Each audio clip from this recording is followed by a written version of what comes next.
Hello students, today we will read SST Part 2 Geography Chapter 4 Agriculture। Means आज हम आपके geography chapter में agriculture means कृषि पढ़ने वाले हैं। So look at this video and listen carefully. Let's see. Gurpreet, Madhu and Tina were walking through the village where they saw a farmer tilling land. The farmer told them that he was growing wheat and had just added manure to the soil to make it more fertile. He told the children that the wheat would fetch a good price in the mandi from where it would be taken to factories to make bread and biscuit from flour. Means एक दिन क्या होता है कि गुरप्रीत, मधु और टीना एक गांव से गुजर रहे थे। वहां उन लोगों ने एक किसान को खेत की जुताई करते हुए देखा। किसान ने उन लोगों से कहा कि वह गेहूं की बुआई करने जा रहा है और मृदा को अधिक उपजाऊ बनाने के लिए सभी खाद डाला है। उसने बच्चों से कहा कि गेहूं मंडी में अच्छी कीमत पर बिकेगा, जहां से उसे आटे में परिवर्तित करके कारखाने में डबल रोटी और बिस्कुट बनाने के लिए ले जाया जाएगा। सो स्टूडेंट्स, आपको पता है कि जो है कृषि क्या होती है, क्या समझते हैं आप कृषि से, agriculture. So do you know children, agriculture शब्द की उत्पत्ति लैटिन शब्द एगर या एग्री, जिसका अर्थ मृदा, और कल्चर, जिसका अर्थ होता है कृषि करने, से हुई है। इसकी उत्पत्ति कहाँ से हुई है? लैटिन शब्दों से हुई है ना, एगर या एग्री, जिसका अर्थ क्या होता है? मिट्टी। अब हम देखते हैं कि इससे और क्या क्या होता है। पौधे से परिष्कृत उत्पाद तक के रूपांतरण में 3 प्रकार की आर्थिक क्रियाएं सम्मिलित होती है। This transfer from a plant to a finished product involve 3 types of economic activities.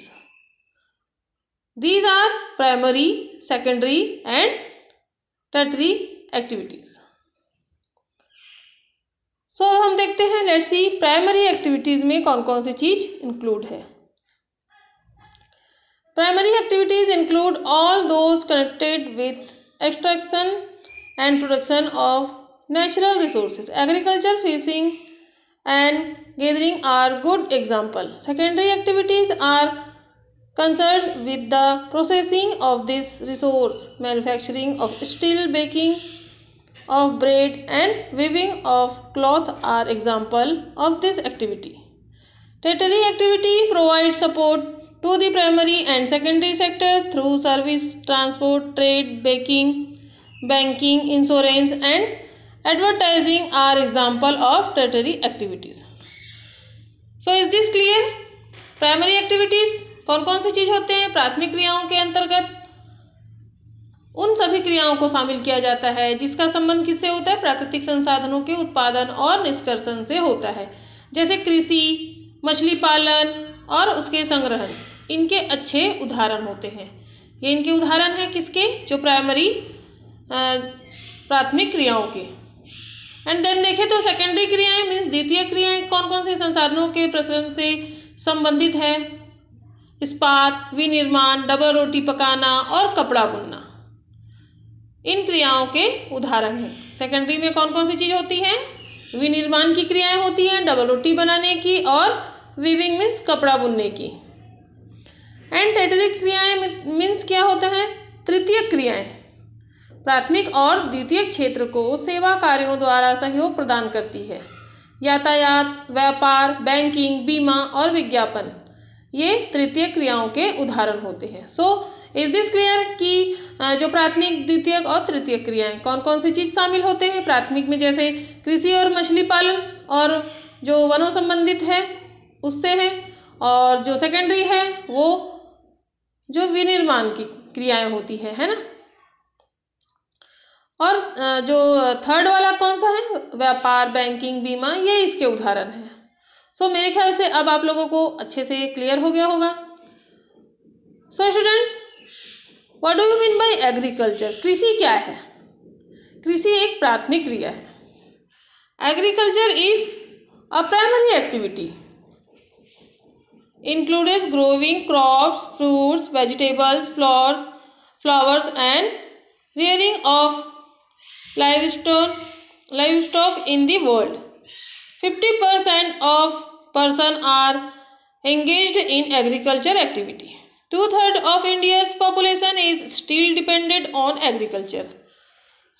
इसमें क्या है, कृषि एक क्या है, प्राथमिक क्रिया है। इसमें फसलों, फलों, सब्जियों, फूलों को उगाना और पशुधन पालन इसमें शामिल होता है। फर्स्ट जो होती है एक्टिविटी में, फर्स्ट क्या है, कृषि। विश्व में 50% लोग कृषि से संबंधित हैं, मतलब कृषि संबंधित कार्य करते हैं।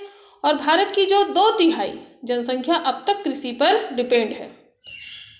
आप लोगों को तो पता ही है कि कृषि पर आधारित जो है जनसंख्या बहुत अधिक है।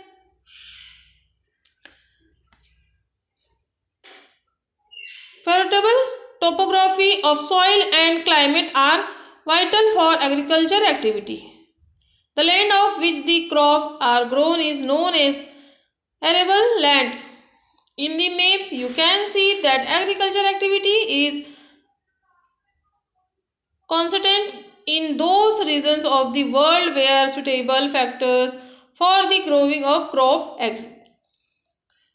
अनुकूल स्थलाकृति, मृदा और जलवायु कृषि क्रियाकलाप के लिए अनिवार्य होती है।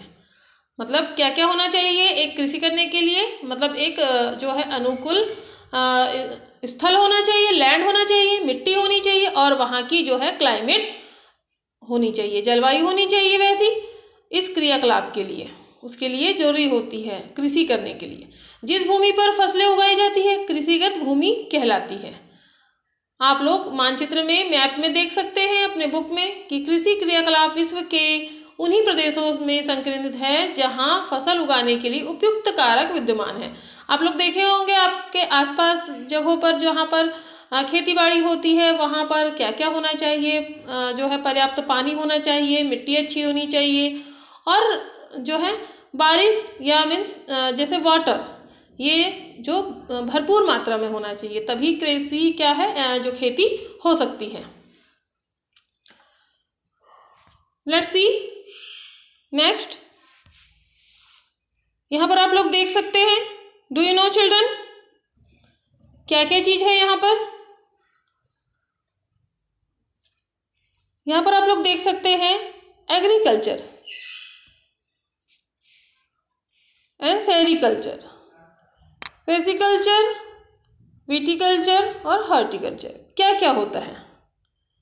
एग्रीकल्चर मीन्स कृषि, the science and art of cultivation on the soil, raising crops and रेइंग livestock. It is also called farming.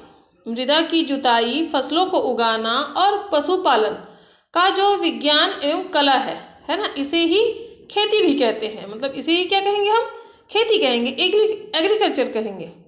And sericulture means, sericulture क्या है, रेशम उत्पादन। यहाँ पर देख सकते हैं आप लोग, ये क्या है, सेरिकल्चर मीन्स जो है रेशम उत्पादन, रेशम के कीटों का वाणिज्यिक पालन। यह कृषक की आय में पूरक हो सकता है ना।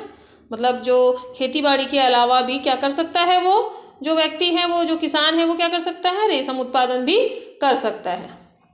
और पीसीकल्चर मीन्स क्या है, पीसीकल्चर विशेष रूप से निर्मित तालाबों और पोखरों में मत्स्य पालन मीन्स मछली पालन।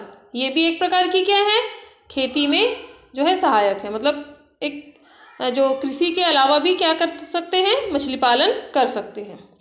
एंड विटिकल्चर मीन्स द्राक्षा कृषि, अंगूरों की खेती, कल्टीवेशन ऑफ ग्रेप्स मतलब अंगूरों की खेती करना, इसे हम क्या कहेंगे, विटिकल्चर। हॉर्टिकल्चर मीन्स उद्यान कृषि, हॉर्टिकल्चर मीन्स उद्यान कृषि, growing vegetables, flower and fruits for commercial use. वाणिज्यिक उपयोग के लिए सब्जियों, फूलों और फलों को उगाना हॉर्टिकल्चर कहा जाता है। कल्चर, यहाँ पर आप लोग देख सकते हैं कल्चर से संबंधित क्या क्या चीज है, जैसे एग्री, सैरी, पीसी, वीटी एंड हॉर्टिकल्चर। ये सारे ऐसे हैं जो कृषि से संबंधित है। एंड अब देखते हैं हम फार्म सिस्टम, कृषि तंत्र। कृषि तंत्र क्या है? फार्म सिस्टम, एग्रीकल्चर और farming can be looked at as a system. The important inputs are seed, fertilizers, machinery and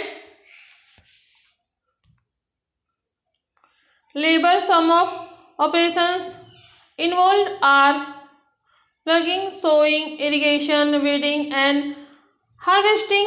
The outputs from the system include crops, wool, dairy and poultry products. Means क्या है? कृषि या खेती को एक तंत्र के रूप में देखा जा सकता है। इसके महत्वपूर्ण निवेश बीज, उर्वरक, मशीनरी और श्रमिक है। जुताई, बुआई, है ना, ऐसे जो है सिंचाई, निराई और कटाई, इसकी कुछ संक्रियाएं मीन्स इसके पार्ट्स हैं। इस तंत्र के निर्गतों के अंतर्गत फसल, ऊन, डेयरी और जो है कुक्कुट उत्पाद आते हैं। यहाँ पर आप लोग देख सकते हैं, यहाँ पर जैसे इनपुट में कौन कौन से चीज़, जैसे अभी हमने बताया प्रोसेस, कौन कौन से प्रोसेस होते हैं।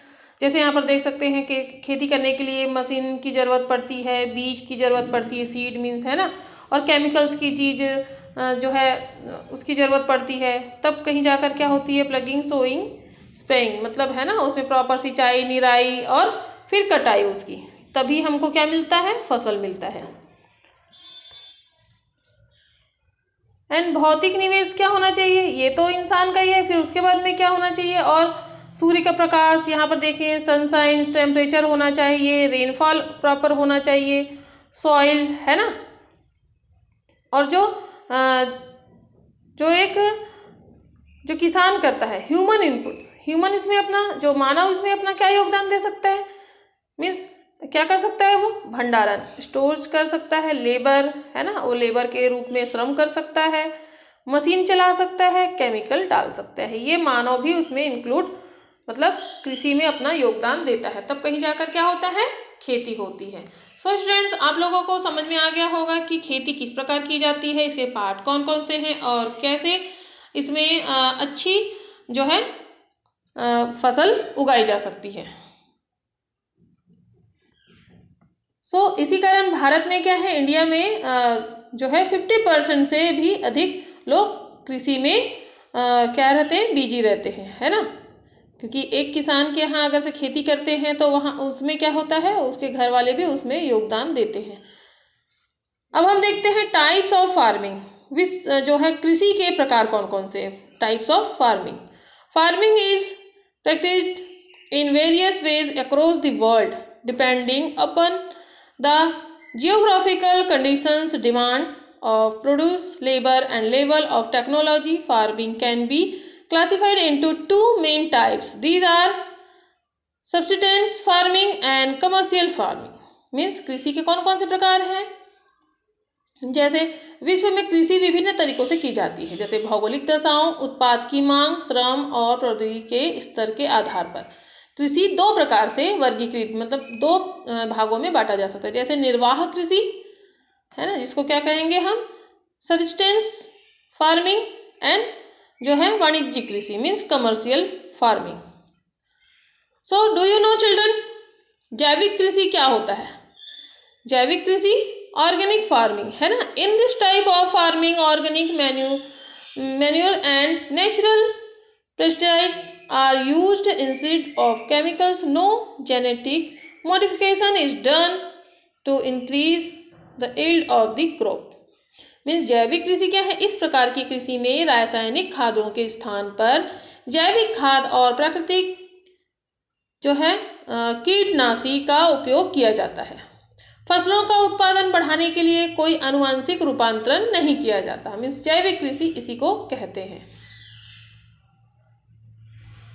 अब देखते हैं हम यहाँ पर सब्सिस्टेंस फार्मिंग क्या होता है, इसे हम और अच्छे से तरीके से जानते हैं। Let's see, this type of farming is practiced to meet the needs of the farmer's family. Traditionally, low levels of technology and household labor are used to produce on small output. Subsistence farming can be further classified as intensive subsistence and primitive subsistence farming. Means निर्वाह कृषि किसे कहेंगे?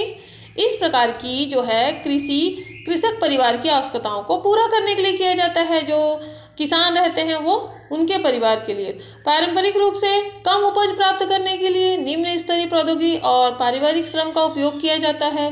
निर्वाह कृषि को पुनः गहन निर्वाह कृषि और आदिम निर्वाह कृषि में जो है वर्गीकृत किया जा सकता है। मतलब इसमें इसे हम क्या कर सकते हैं? दो भागों में और बांट सकते हैं, है ना? कौन कौन सी? गहन निर्वाह एंड निर्वाह जो है आदिम निर्वाह। यहाँ पर ये देख सकते हैं आप लोग, intensive substance and primitive substance. Means अभी इसमें देख सकते हैं इंटेंसिव सब्सटेंस एग्रीकल्चर क्या होता है। The farmer cultivates a small plot of land using simple tools and more labour, climate with large number of days with sunshine and fertile soil permit growing of more than one crop annually on the same plot. Rice is the main crop. Other crops include wheat, maize, pulse and oilseed. Intensive subsistence agriculture is prevalent in the thickly populated areas of the monsoon regions of Southeast and East Asia. Mean गहन निर्वाह कृषि में क्या होता है? जो किसान एक छोटे भूखंड पर साधारण औजारों से अधिक श्रम से खेती करता है ना? ज़्यादा मतलब उसमें मेहनत लगती है और कम औजार से वह खेती करता है। अधिक धूप वाले दिनों से युक्त जो जलवायु और उर्वर मृदा वाले खेत में एक वर्ष में एक से अधिक फसलें उगाई जाती है। मीन्स एक ही जगह पर क्या होती है? एक से ज़्यादा फसलें ली जाती है।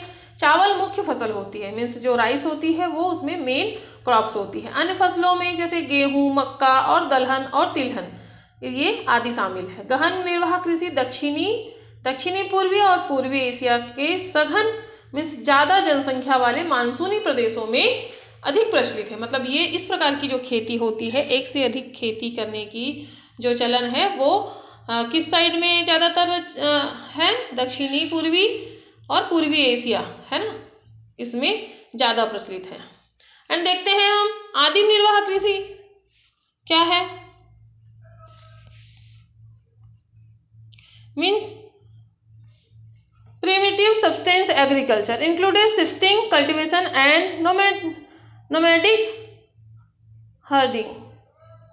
सो जैसे आदिम निर्वाह में क्या है? स्थानांतरित कृषि और चलवासी पशुचारण शामिल है। इसमें क्या होता है कि एक जगह खेती कर लिए फिर दूसरी जगह चले गए, है ना, और वहाँ से जो उसका जो रहता है कृषि का जो खेती बाड़ी से जो भी पैरा वगैरह निकलता है उसमें क्या कर सकते हैं हम? पशु के लिए भी हम जो है चारा का जो चारागाह होता है ना, जो चारा का इंतजाम कर सकते हैं। ये चलवासी पशुचारण, स्थानांतरित कृषि और चलवासी पशुचारण मीन्स यहाँ सियासत में खेती भी करते हैं, पशुपालन भी करते हैं और एक जगह से दूसरी जगह ये लोग जाते रहते हैं, है ना। और यहाँ पर देखते हैं हम शिफ्टिंग कल्टीवेशन। शिफ्टिंग कल्टीवेशन क्या होता है? स्थानांतरित कृषि जैसे कि अभी हमने आपको बताया इसी के तरीके से होता है। इस pesticide in the thickly forested areas of Amazon basin, tropical Africa, parts of Southeast Asia and Northeast India. These are the areas of heavy rainfall and quick regeneration of vegetation. A plot of land is cleared by felling the trees and burning them. The ashes are then mixed with the soil and crops like maize, yam, potato and cassava are grown. After the soil loses its fertility, the land is abandoned and the cultivator moves to a new plot. Shifting cultivation is also known as slash and burn agriculture. स्थानांतरित कृषि मतलब Amazon basin के जो सघन one होते हैं ना, जहाँ क्षेत्र वैसे वाले क्षेत्र में उष्णकटिबंधीय अफ्रीका और दक्षिण पूर्वी एशिया और उत्तरी पूर्वी भारत के भागों में प्रचलित होती है। ये जो भारी वर्षा और वनस्पति के तीव्र पुनर्जनन वाले क्षेत्र होते हैं। वृक्षों को काटकर और जलाकर भूखंड को साफ किया जाता है, तब राख को मिट्टी में मिलाया जाता है और इसमें मक्का, रतालू, आलू और कसावा जैसी फसलों को उगाया जाता है। भूमि की उर्वरता की जो समाप्ति के बाद वह भूमि छोड़ दी जाती है और कृषक नए भूखंड पर चला जाता है। स्थानांतरित कृषि को जो है कर्तन एवं दहन कृषि के रूप में भी जाना जाता है ना, means slash and burn agriculture भी इसे कहा जाता है। मीन्स शिफ्टिंग से क्या समझते हैं आप, क्योंकि एक जगह कृषि हो गई और फिर उसके बाद में दूसरी जगह कृषि के लिए चले जाते हैं, इस प्रकार से वो स्थानांतरित खेती करते हैं। देन अब हम देखते हैं चलवासी पशुचारण क्या होता है। Nomadic herding. Nomadic herding is practiced in the semi-arid and arid regions of Sahara, Central Asia and some parts of India like Rajasthan and Jammu and Kashmir. In this type of farming, herds move from place to place with their animals for fodder and water along defined routes. This type of movement varies in response to climate conditions and territory. Sheep, camel, yak and goats are most commonly reared. They provide milk, meat, wool, hides and other products to the herders and their families. चलवासी पशुचारण जो होता है क्या होता है, जैसे हमने आपको बताया सहारा के अर्ध शुष्क और शुष्क प्रदेशों में, मध्य एशिया और भारत के कुछ भागों जैसे राजस्थान और जम्मू कश्मीर में बहुत अधिक प्रचलित होती है। इस प्रकार की जो खेती में पशुचारक अपने पशुओं के साथ चारे और पानी के लिए एक स्थान से दूसरे स्थान पर निश्चित मार्गों में घूमते रहते हैं। इस प्रकार की जो गतिविधि होती है जलवायु और बाधाओं और भूभाग की प्रतिक्रिया स्वरूप उत्पन्न होती है। जैसे एक जगह जलवायु अच्छा रहा तो वहाँ पर वो लोग क्या करते हैं, अपने पशुओं को पकड़ कर मतलब साथ में रखकर खेती भी करते हैं। और पशुचारक मुख्यतः भेड़, ऊँट, मवेशी, याक और बकरियां पालते हैं। ये लोग क्या पालते हैं, ज़्यादातर भेड़, ऊँट, मवेशी, याक और बकरी पालते हैं। ये पशुचारकों और उनके परिवारों के लिए क्या क्या देते हैं, दूध, मांस, ऊन, खाल और अन्य उत्पाद भी उपलब्ध कराते हैं। So students, is this clear? Shifting cultivation and nomadic herding.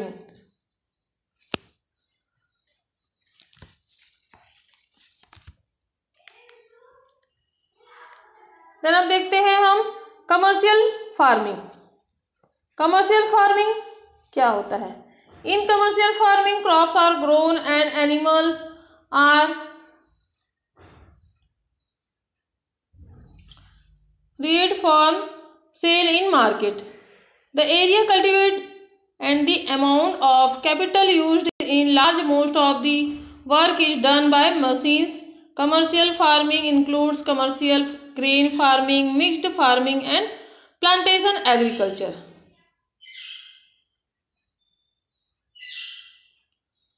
So students, वाणिज्यिक कृषि, कमर्शियल क्या होता है? कमर्शियल मीन्स वाणिज्यिक कृषि। वाणिज्यिक कृषि में फसल उत्पादन और पशु जो पालन होता है बाजार में विक्रय हेतु मतलब बेचने के लिए किया जाता है। इसमें विस्तृत क्या होता है, जो कृष्ट क्षेत्र और अधिक पूंजी का उपयोग होता है, मीन्स ज़्यादा पैसा लगता है। अधिकांश कार्य मशीनों के द्वारा भी किया जाता है।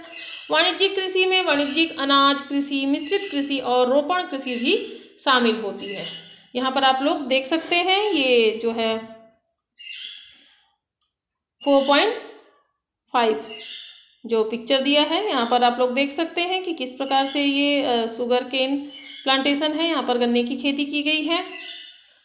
वाणिज्यिक अनाज कृषि में फसलें वाणिज्यिक उद्देश्य से उगाई जाती है। In commercial grain farming crop are grown for commercial purpose. Wheat and maize are common commercially grown grains. Major areas where commercial grain farming is practiced. The temperate grain farming is grassland of North America, Europe and Asia. These areas are specially populated with large farms spreading over hundreds of hectares. Serves winter restricts the growing season and only a single crop can be grown. जो वाणिज्यिक होता है वो कृषि फसलें वाणिज्यिक जो है उद्देश्य से उगाई जाती है, जैसे गेहूं, मक्का सामान्य रूप से उगाई जाने वाली फसलें हैं। उत्तर अमेरिका, यूरोप और एशिया के शीतोष्ण घास के मैदान वाणिज्यिक अनाज कृषि के प्रमुख क्षेत्र होते हैं। ये क्षेत्र सैकड़ों हेक्टेयर के बड़े फार्मों से युक्त विरल आबादी वाले होते हैं, मतलब कम आबादी वाले। अत्यधिक ठंड और जो है वर्धन काल को बाधित करती है और केवल एक ही फसल उगाई जा सकती है। यहाँ पर ज़्यादा फसल नहीं उगाई जा सकती, मीन्स एक ही 2 फसल उगाते हैं। अब देखते हैं हम, लेट्स सी मिक्स्ड फार्मिंग क्या होता है। Mixed farming, in mixed farming the land is used for growing food and fodder crop and rearing livestock.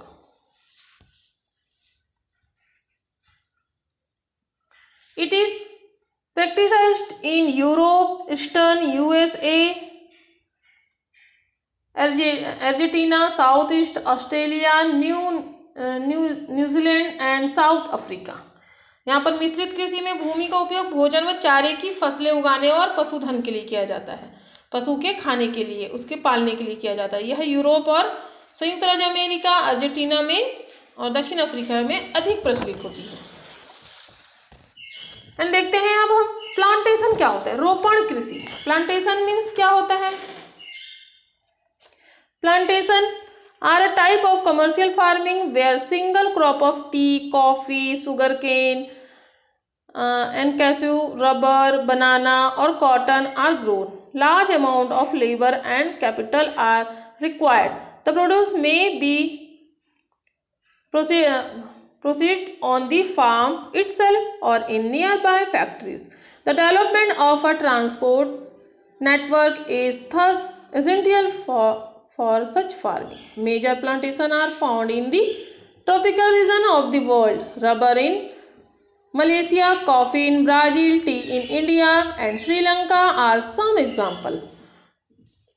जो रोपण कृषि क्या होती है, प्लांटेशन क्या होता है, वाणिज्यिक कृषि का एक और प्रकार होता है जहाँ चाय, कहवा, काजू, रबड़, केला, कपास, है ना, ऐसी एकल फसलें, मतलब एक ही फसल उगाई जाती है। जैसे कि आप लोग यहाँ पर 4.6 में देख सकते हैं बनाना प्लांटेशन। यहाँ पर जो केले की खेती किस प्रकार से की गई है। इसमें बहुत पैमाने पर श्रम और पूंजी की भी आवश्यकता होती है। उत्पाद का जो खेतों पर ही क्या, निकट के कारखानों में भी किया जा सकता है ना। जो इसकी खेती क्या है, बहुत अधिक पैमाने पर की जाती है। इस प्रकार इस कृषि में परिवहन जाल के विकास की अनिवार्यता होती है। रोपण कृषि के मुख्य क्षेत्र विश्व में उष्णकटिबंधीय प्रदेशों में पाए जाते हैं, जहाँ थोड़ा गर्म प्रदेश रहता है वहाँ पर ज़्यादा हो। जैसे मलेशिया में रबड़ होता है, ब्राज़ील में कहवा के लिए प्रसिद्ध है और भारत और श्रीलंका तो आपको पता ही है चाय के लिए सबसे जो है प्रचलित है। सो स्टूडेंट्स, आप लोगों को यहाँ तक जो है कृषि क्या होती है और कौन कौन सी प्रकार की कृषि के प्रकार होते हैं, जैसे निर्वाह कृषि, गहन कृषि, आदिम कृषि और स्थानांतरित कृषि, चलवासी पशुचारण, वाणिज्यिक कृषि में मिश्रित कृषि, है ना, और रोपण कृषि, ये सब कृषि के जो टाइप्स हैं, ये सब हमने अभी जाना। So is this clear? So okay, take care. And इसके आगे अब हम नेक्स्ट वीडियो में देखेंगे।